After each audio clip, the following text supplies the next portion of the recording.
Shalom, kekasih-kekasih Kristus, umat Allah yang dikasihi Tuhan, umat Allah yang selalu merindukan kebenaran firman Allah, hadirat Tuhan, lawatan dan jamahan Allah. Malam hari ini kita akan melanjutkan pelajaran kita, masuk di dalam pembahasan tentang dosa manusia yang tidak pernah berhenti. Kesombongan manusia yang tidak pernah lelah untuk dilakukan. Di mana peristiwa besar terjadi, yaitu pembangunan Menara Babel. Di dalam Kejadian pasal yang ke-11 kita akan belajar nanti, bagaimana usaha manusia untuk mencari nama. Usaha manusia untuk jauh dari Tuhan. Mengakibatkan mereka mencari jalan keluar dengan cara membangun menara yang tinggi, yang besar. Sepertinya ingin mengalahkan Allah, tapi sesungguhnya Allah menyatakan dirinya, memporak-porandakan itu. Nah, sebelum kita pelajari dan kita renungkan ayat ini, kita renungkan firman Tuhan ini, mari kita minta hikmat dari Tuhan. Kita minta pengurapan dari Tuhan, supaya kata-kata, kalimat-kalimat dari firman Tuhan ini tidak hanya sekedar kata-kata dan kalimat biasa, namun menjadi kata-kata dan kalimat yang hidup, sehingga kita boleh dikuatkan, diteguhkan, ditegur dan diingatkan supaya kita semakin hari semakin berkenan kepada Tuhan. Mari kita datang kepada Tuhan, menyembah Dia dalam roh dan kebenaran. Oh Jesus, oh Jesus, Jesus, Jesus. Kami serahkan hidup kami. Inilah kerinduan kami Tuhan. Inilah kerinduan kami anak-anak-Mu. Menyenangkan Engkau Bapa. Ya Bapakku, ya Tuhanku. Terima kasih Tuhan, terima kasih Bapa, terima kasih Allahku.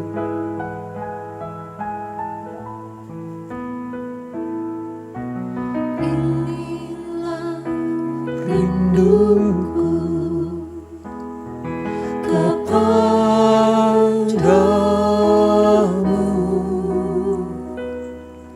segenap hatiku menyembah.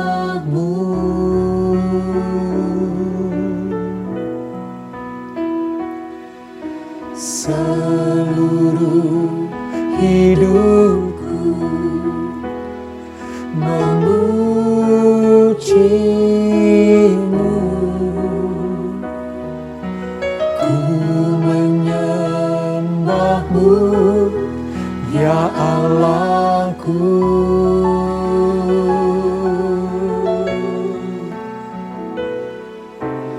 Inilah rinduku kepadamu,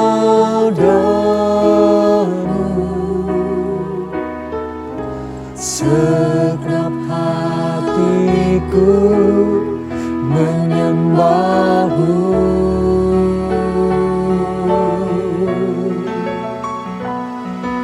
Seluruh hidupku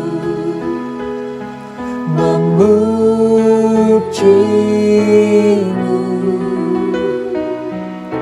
semenyembah-Mu, ya Allahku.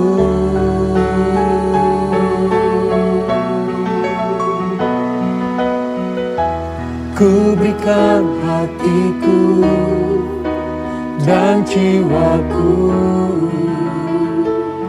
Semuanya bagimu di dalam hidupku, di setiap waktu. Nyatakan jalanmu, ku berikan hatiku dan jiwaku. Semuanya bagimu di dalam hidupku, di setiap waktu. Nyatakan jalanmu.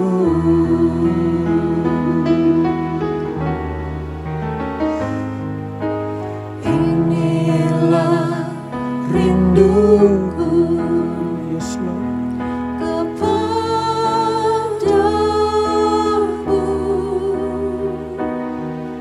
Segenap hatiku menyembahmu.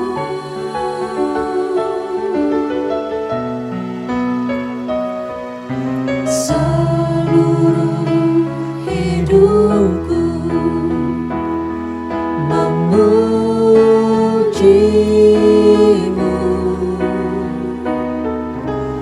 Ku menyembahmu,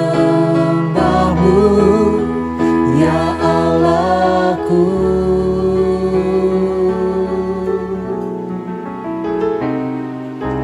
Inilah rinduku, amin Tuhan, kepadamu, hanya kepadamu. Segenap hatiku menyembahmu.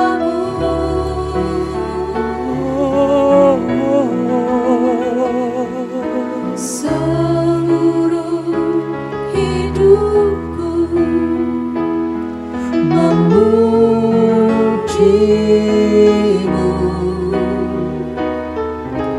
Ku menyembahmu, ya Allahku.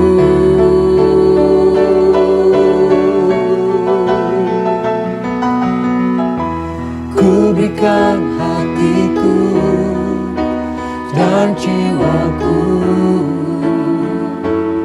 Semuanya bagimu di dalam hidupku, di setiap waktu.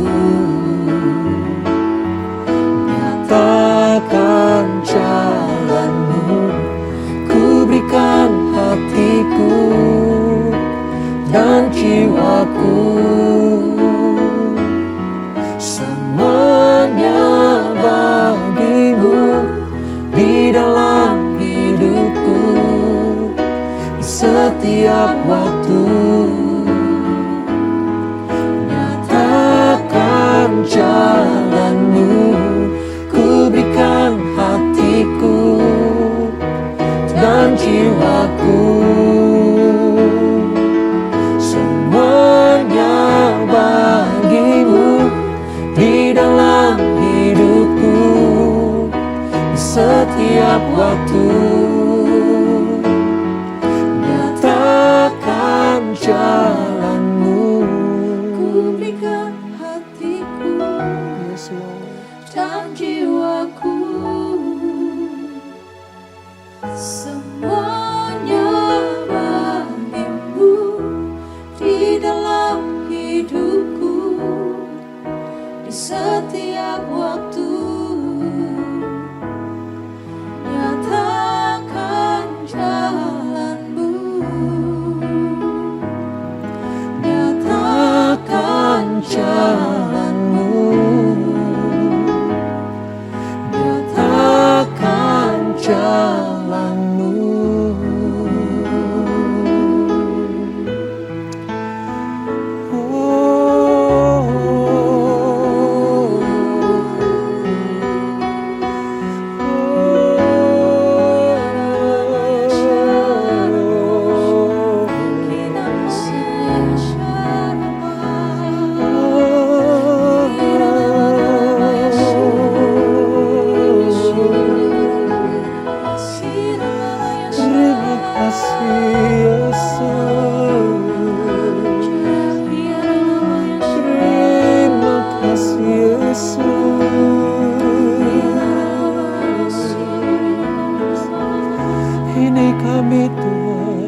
Tuhan, bentuklah hati ini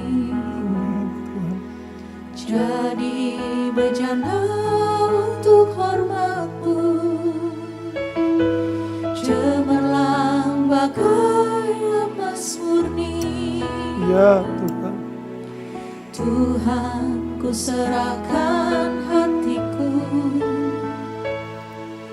semua ku berikan padamu. Kuduskan hingga tulus selalu, agar aku menyenangkan-Mu, menyenangkan-Mu, senangkan-Mu. Hanya itu kerinduanku, menyenangkan-Mu, senangkan hatimu. Hanya itu kerinduanku. Kau dengar ya Tuhan. Tuhan, ku mau menyenangkan-Mu.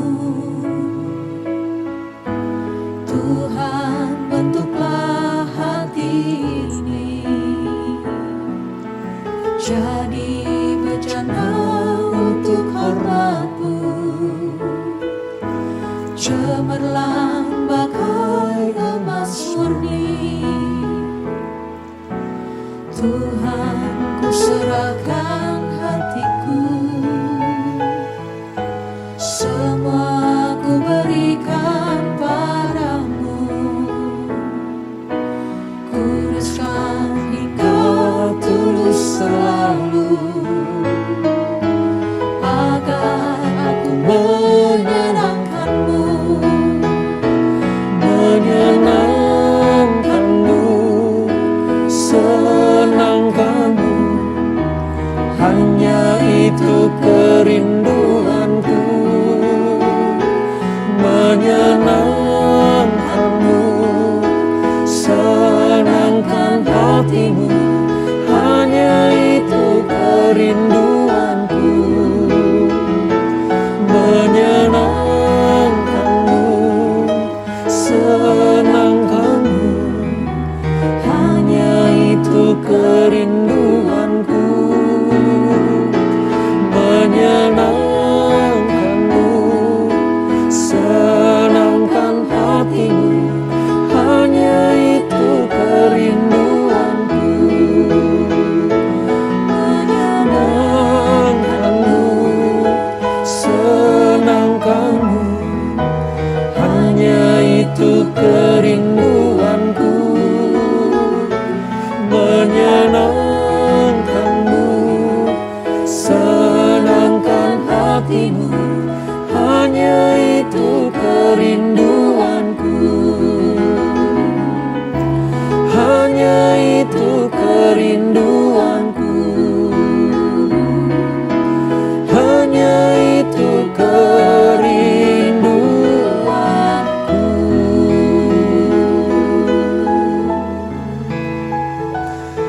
Haleluya, haleluya, haleluya, haleluya. Hanya ini kerinduan kami ya Tuhan, supaya setiap apa yang kami lakukan, apa yang kami pikirkan, apa yang kami perkatakan, semuanya adalah menyenangkan Tuhan. Terima kasih Bapa untuk lawatan-Mu, terima kasih untuk pengurapan-Mu, terima kasih untuk jamahan-Mu, sehingga kami anak-anak-Mu ketika memuji menyembah Engkau, kuasa-Mu bekerja. Kuasa-Mu bekerja dalam hidup kami ya Tuhan. Terima kasih Roh Kudus, terima kasih Tuhan Yesus. Dan kalau Engkau akan berfirman buat kami siapkan hati kami siapkan jiwa kami siapkan roh kami, supaya menjadi tempat yang terbaik bagi benih firman Tuhan. Kami semakin mengenal Engkau, dan Engkau semakin berkenan kepada kami. Terima kasih Bapa, terima kasih. Terpuji nama-Mu kekal selama-lamanya. Di dalam nama Yesus, kami siap untuk merenungkan firman Tuhan. Haleluya. Amin. Saudara, kita akan melanjutkan pembelajaran kita tentang peristiwa Menara Babel. Suatu penggalan kisah di dalam Kejadian pasal yang ke-11. Ya, Kejadian pasal yang ke-11 ini ada sedikit perbuatan manusia yang mulai membuat Tuhan sedih lagi, membuat Tuhan geram lagi, membuat Tuhan marah lagi.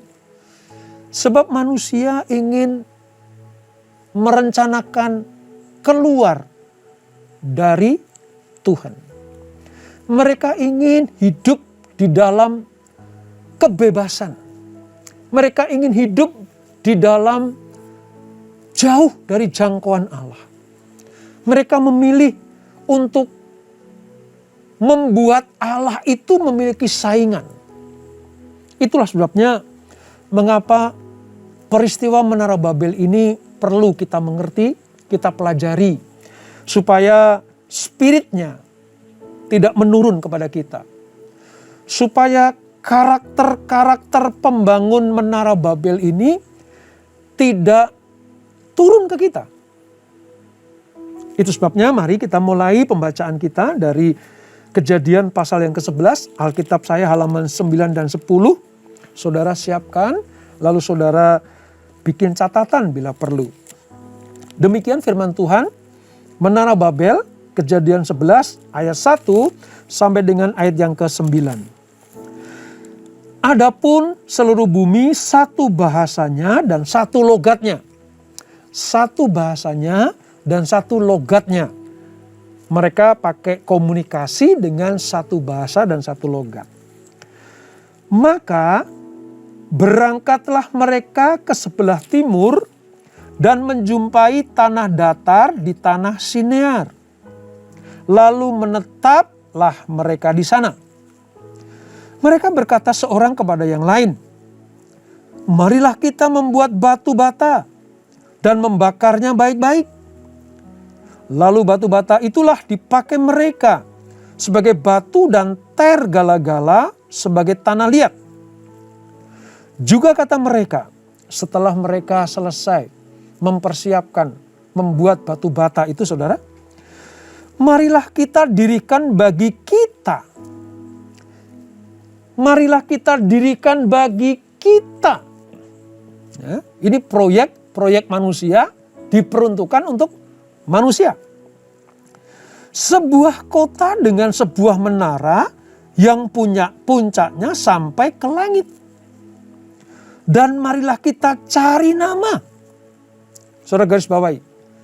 Dan marilah kita cari nama. Supaya kita jangan terserak ke seluruh bumi. Tujuan mereka adalah mencari nama, membangun sebuah mercusuar setinggi mungkin supaya mereka tidak terserak. Ini tujuannya, saudara. Ya. Lalu apa kata Tuhan? Apa yang dilakukan Tuhan di ayat yang kelima? Lalu turunlah Tuhan untuk melihat kota dan menara yang didirikan oleh anak-anak manusia itu.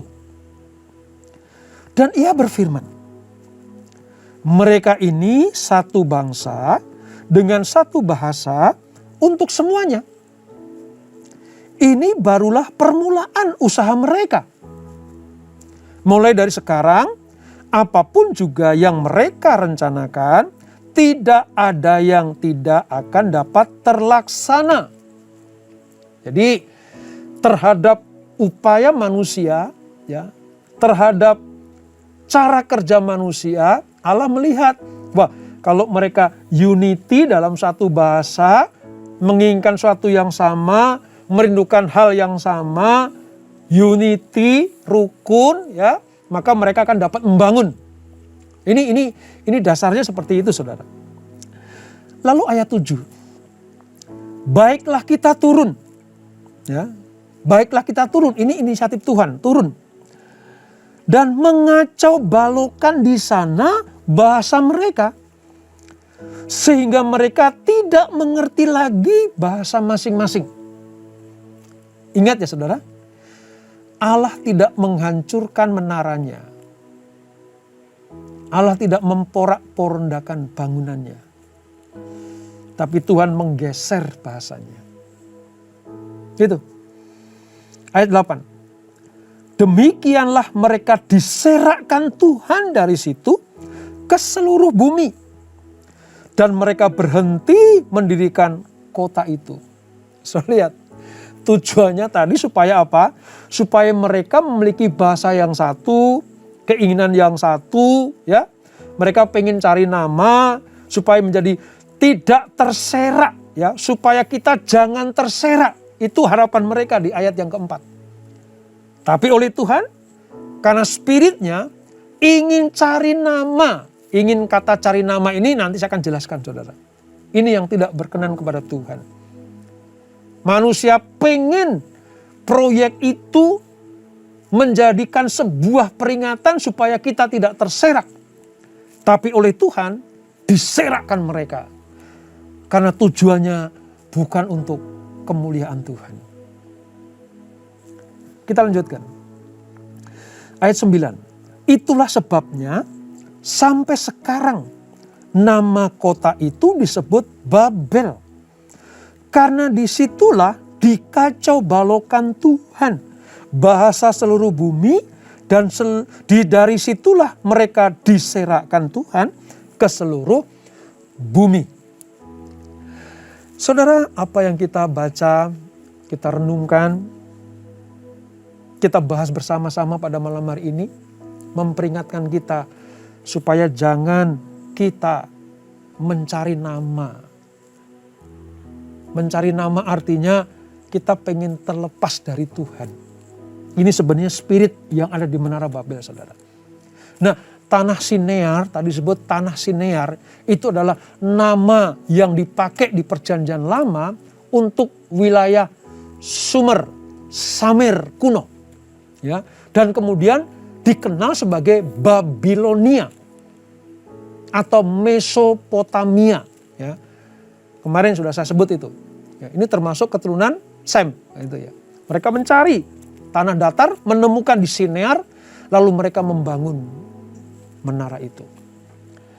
Nah, ketika mereka berupaya membangun menara itu, saudara, ada spirit yang menjadi dasar atas pembangunan itu.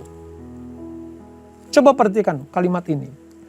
Marilah kita dirikan. Ya, jadi inisiatif mendirikan sesuatu. Mendirikan menara itu. Marilah kita cari nama. Kalau dalam bahasa Alkitab yang lain disebutkan sebagai supaya kita mendapat nama. Dosa umat di wilayah Sinear ialah keinginan untuk menguasai dunia. Dan kehendak mereka untuk terlepas dari Allah. Melalui apa? Melalui kesatuan organisasi, melalui kuasa, melalui keberhasilan besar. Tetapi pusatnya adalah manusia.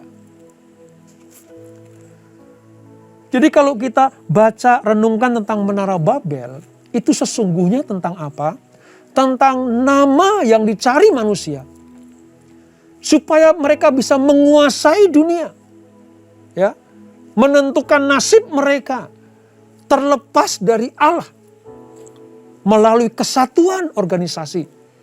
Melalui kuasa yang diberikan kepada Allah. Dari Allah kepada mereka. Dan kalau sudah itu mereka mencapai keberhasilan besar. Namun berpusatkan pada diri manusia. Tujuan ini dilandaskan atas kesombongan dan pemberontakan terhadap Allah. Sekali lagi, Allah tidak berkenan kepada manusia-manusia seperti ini, saudara. Allah membinasakan usaha ini. Bukan manusia yang dibinasakan loh, tapi usaha ini. dengan memperbanyak bahasa sehingga mereka tidak bisa berkomunikasi satu dengan yang lain. Peristiwa ini menjelaskan keanekaragaman bangsa dan bahasa di dunia. Kenapa? Pada saat itu umat manusia berbalik dari Allah kepada berhala, sihir, dan nujum. Inilah spirit Menara Babel, saudara. Inilah dasar mengapa Allah tidak berkenan terhadap pembangunan itu. Oleh sebab itu, mari, kalau saudara berusaha membangun apa saja, saudara merintis usaha apa saja, jangan sampai spirit Menara Babel ini ada. Jangan sampai motivasi pembangunan kita, pekerjaan kita, usaha kita, bisnis kita, pelayanan kita didasari atas spirit Menara Babel. Kalau itu kita lakukan, kalau itu saudara lakukan, Allah tidak pernah berdiam diri. Allah akan menghancurkan itu. Mungkin bisnisnya tidak dihancurkan, tapi saudara tahu, diserakkan. Artinya apa? Tidak berkenan. Tuhan akan menggeser bahasa satu dengan yang lain. Tidak ada kesepakatan lagi. Tidak ada unity lagi. Sebab apa yang dibangun oleh manusia hanya untuk mencari nama. Untuk bisa tenar dan menguasai dunia. Dan yang lebih parah lagi, supaya mereka terlepas dari Allah. Nah, di dalam ayat 11 ayat 1 ini saudara, ya, 11 ayat 1 tadi dikatakan bahwa adapun seluruh bumi satu bahasanya dan satu logatnya, ya. Bahasa, ya. Hidup manusia yang sudah semakin berdosa itu saudara, mereka makin berbudaya. Bahasa akhirnya menjadi beraneka ragam. Tapi bukan karena berkat dan perkenanan Tuhan, namun karena kutukan. Saya mau beritahu saudara, spirit, prinsip, dan budaya Babel ini kental dan masih ada sampai dengan saat ini. Saya katakan ya bukan bangunannya, tapi spirit, budayanya, cara-cara manusia untuk membangun bisnisnya, membangun bahkan pelayanannya lewat prinsip Menara Babel ini. Pengen tenar, mengalahkan Allah. Pengen dikenal dengan cara-cara yang tidak benar. Itu spirit Menara Babel. Nah saudara, di awal kitab Kejadian, ketika dunia diciptakan, itu dari kekacauan menjadi teratur. Ingat pertemuan pertama kita tentang penciptaan. Dari yang kacau menjadi teratur. Itu prinsip kitab Kejadian. Pasal 1. Tapi di pasal 11 ini, dari yang teratur menjadi kacau. Dari yang teratur menjadi kacau. Karena apa? Ambisi manusia tadi. Ambisi orang-orang di Babel tadi. Membangun sesuatu supaya mereka tenar. Tapi oleh Tuhan, dari yang teratur, dari yang rapi, dari yang benar, dikacaukan. Karena prinsipnya, spiritnya, motivasinya tidak benar. Kalau di Kejadian pasal 1 terjadi kekacauan fisik. Adam terusir dari Eden. Adam telanjang. Adam dan Hawa berdosa. Kejadian 1, kekacauan secara fisik. Tapi di Kejadian 11 ini, kekacauan secara moral. Itulah sebabnya kenapa Allah mengacaukan Menara Babel ini. Mengacaukan bahasa-bahasa mereka. Mereka ingin menjadi otonom. Terlepas dari Allah. Mereka ingin independen. Kalau otonom, independen, tidak diawasi oleh Allah, mereka bebas lakukan apa saja. Mereka ingin terlepas dari Allah. Menentukan jati diri mereka sendiri. Seperti Adam dan Hawa. Lebih mengikuti bujuk rayu setan, iblis lewat ular itu. Supaya mereka menjadi sama seperti Allah. Spirit dosa di Taman Eden menjalar ke Menara Babel. Adam dan Hawa pengen seperti Allah dengan makan pohon pengetahuan yang baik dan yang jahat. Iblis merayunya, menggodanya. Kalau engkau makan ini, engkau akan seperti Allah. Dan engkau tidak perlu Allah, engkau independen. Engkau akan otonom, engkau akan berdiri sendiri. Dosa Taman Eden terjadi lagi di kitab Kejadian pasal yang ke-11. Lewat Menara Babel, saudara. Tapi puji Tuhan, saudara. Di perikop berikutnya, setelah kacau Menara Babel itu, setelah kacau bahasa mereka, Tuhan mengulang lagi silsilah Sem. Saudara, 2 kali loh keturunan Sem itu disebutkan. Sebelum Menara Babel dan sesudah Menara Babel. Ini rahasianya, saudara. Kenapa? Karena lewat dosa Menara Babel, Tuhan akan memakai keturunan Sem yang nanti melahirkan Arpaksad, akan menurunkan leluhur-leluhur orang-orang Ibrani, orang-orang Israel, sampai kepada melahirkan Yesus Kristus Sang Mesias itu. Setiap kali ada kejadian yang membuat Allah harus menghukum manusia, Allah memilih orang pilihannya untuk melanjutkan karya keselamatan Tuhan. Ini tentang Menara Babel, saudara. Sudah jelas ya sekarang ya. Oleh sebab itu, renungkan baik-baik.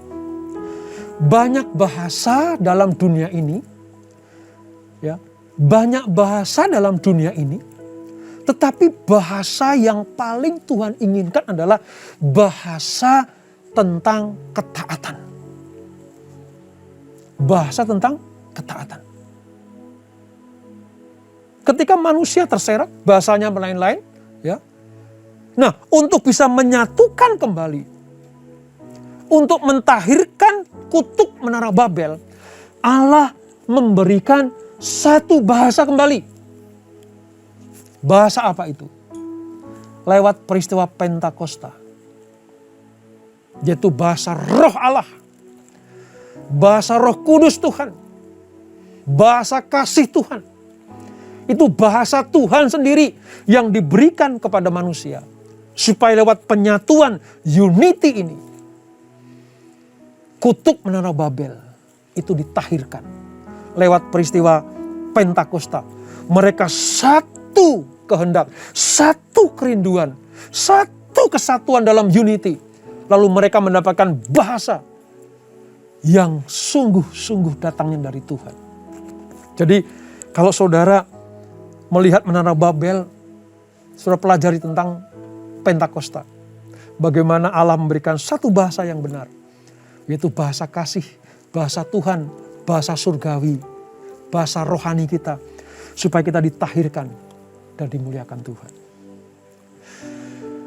Saya akan tutup dengan sebuah pengertian seperti ini, saudara. Lihat baik-baik. Kata Babel itu kan kacau ya, saudara. Kata Babel itu berantakan. Kata Babel itu terserak. Gitu. Nah, ketika iblis melihat Allah menyerakkan manusia lewat penggeseran bahasa, iblis itu melihat, oh gini toh. Caranya menceraikan, caranya memporak-pondakan, caranya menyerakkan manusia, cara merusak unity itu dengan cara menggeser bahasa. Iblis lihat cara Allah ini, saudara. Dan silakannya, iblis memakai itu untuk hal-hal yang jahat. Suami istri digeser bahasanya. Anak-anak dengan orang tua digeser bahasanya. Pelayan-pelayan Tuhan di dalam satu gereja digeser bahasanya. Maka terseraklah mereka, hancurlah mereka, berantakanlah mereka. hanya satu bahasa yang mampu membuat mereka bersatu. Apa itu? Bahasa kasih. Bahasa dari Tuhan. Iblis nyontek itu untuk merusak. Tapi Tuhan melakukan itu untuk memberkati manusia. Oleh sebab itu, jangan sampai kita dirusak oleh iblis. Bahasa kita adalah bahasa kasih. Ya, kasih kepada Allah. Ya, kasih kepada sesama. Roh Kudus yang memampukan. Roh Kudus yang membuat kita sanggup untuk melakukan bahasa kasih itu kepada siapapun juga. Oleh sebab itu, mari ketika kita mengerti pelajaran ini, jadilah orang-orang yang selalu menghamba kepada Tuhan. Jadilah orang-orang yang selalu mempersembahkan hidupmu hanya bagi Tuhan hidup kita. Hanya bagi Allah hidup kita. Hanya bagi Yesus Kristus hidup kita. Supaya kita semakin berkenan kepada Tuhan. Mari kita nyanyikan pujian ini. Bagimu Tuhan seluruh hidupku, pakailah Tuhan bagi kemuliaan-Mu. Genapi seluruh rencana-Mu, sampai bumi penuh kemuliaan-Mu. Bagimu Tuhan seluruh hidupku, pakailah Tuhan bagi kemuliaan-Mu. Genapi seluruh rencana-Mu, sampai bumi penuh kemuliaan. Sekali lagi katakan, bagimu Tuhan seluruh hidupku, pakailah Tuhan bagi kemuliaan-Mu. Genapi seluruh rencana-Mu, sampai bumi penuh kemuliaan-Mu. Sampai bumi penuh kemuliaan-Mu. Sampai bumi penuh kemuliaan-Mu. Haleluya, haleluya, haleluya, haleluya. Terima kasih Tuhan untuk pelajaran pada malam hari ini tentang Menara Babel. Usaha manusia dalam keunitian. Ya, mereka sanggup dan berhasil mendirikannya. Menara untuk mencari nama. Menara untuk kehidupan yang terlepas dari Tuhan. Menara yang ingin melawan Allah, menyaingi Allah. Namun Tuhan melihat usaha itu. Unity-nya, kesatuannya yang diporak-pondakan lewat penggeseran bahasa. Lalu mereka terserak-serak. Mereka tidak menyelesaikan menara itu. Mereka gagal untuk menyaingi Allah. Mereka tidak berhasil untuk melawan Allah. Pelajaran buat kami ya Tuhan. Ketika kami membangun apa saja, entah itu rumah tangga, entah itu bisnis, pekerjaan, usaha, atau bahkan pelayanan kami tidak ingin spirit Menara Babel ini ada di dalamnya.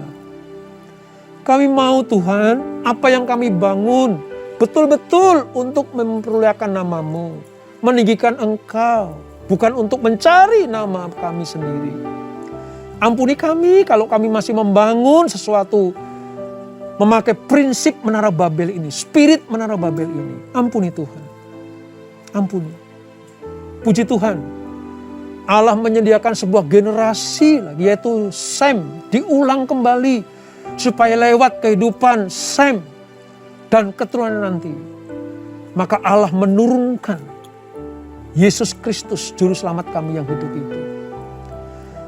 Itulah kasih Allah kepada manusia. Itulah bahasa kasih Allah kepada manusia dengan memberikan anak yang tunggal, supaya barang siapa yang percaya kepadanya tidak binasa, melainkan boleh kehidupan yang kekal. Kami tahu juga sekarang bahwa iblis melihat bagaimana Allah mencerai-beraikan bahasa manusia sehingga terserak kemana-mana. Cara yang sama dipakai iblis untuk menserakkan anak-anak Tuhan yang sudah unity, suami istri, para pengerja di gereja, diserakkan dengan cara digeser bahasanya, sehingga mudah tersinggung, melakukan hal-hal yang di luar kontrol manusia, emosional, bertengkar satu dengan yang lain. Itu tujuan iblis. Oleh sebab itu kami tahu sekarang, kalau iblis melakukan hal itu, kalau menggeser bahasa kami, ada penawarnya, ada obatnya, ada caranya untuk melawan geseran bahasa iblis itu. Yaitu bahasa yang Tuhan berikan buat kami semuanya. Bahasa kasih, bahasa cinta dari Tuhan itu. Supaya kami saling mengasihi satu dengan yang lain. Terima kasih Bapak, terima kasih. Ampuni kami, ampuni kami. Kami masih melakukan hal yang tidak benar di hadapan-Mu. Berkati anak-anak-Mu.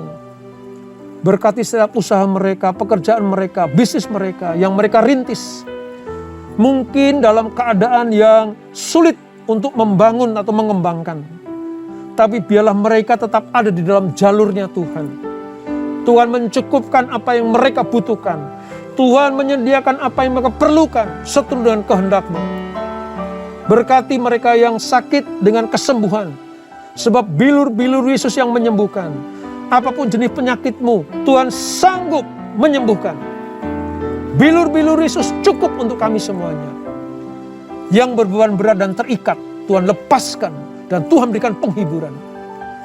Terima kasih Bapak. Berkati keluarga demi keluarga. Berkati para pelayan-pelayanan-Mu.